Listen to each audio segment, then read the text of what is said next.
breaking the stigma within the Black community. While most therapists say the majority of their Black clients were taught to use prayer and rely on themselves to get through difficult times. New at 6, ABC 27's Shanice Archer tells us why there's a shift in seeking professional mental health.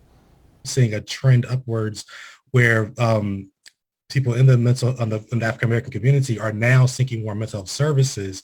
Drake Gunning has been a therapist for almost a decade.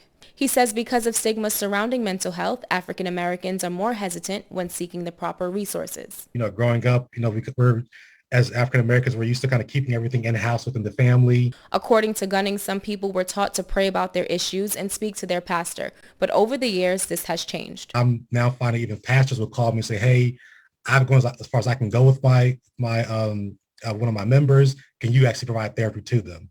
Gunning feels that today's climate has been so overwhelming and exhausting that more Black clients are seeking help, but he's not the only therapist feeling this way. It's pretty exhausting. Shaylin Randolph specializes in stress, anxiety, and depression. She says she noticed her clients are tired of dealing with racism in the workplace, along with the overall battles of being Black in America. But they're seeking therapy to help manage their stress. It just makes you tired, and it can feel like nothing's ever going to change. Randolph says from last year to now, more people are realizing therapy is about your everyday wellness, and it's just like going to the doctor.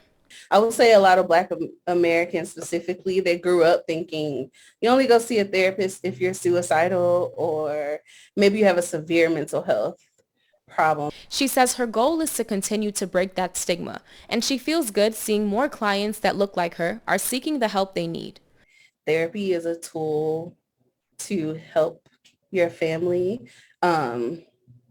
either like come together. If it's couples therapy, you're working towards creating a better relationship with one another, and that therapists are just there to help.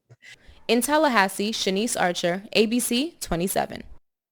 And if you are overwhelmed with work or having difficulty handling stress, there are a few tips to help you get through the day. You can set boundaries for personal and work relationships, journal your thoughts and feelings, do deep breathing exercises, and consider some self-care to make yourself feel better.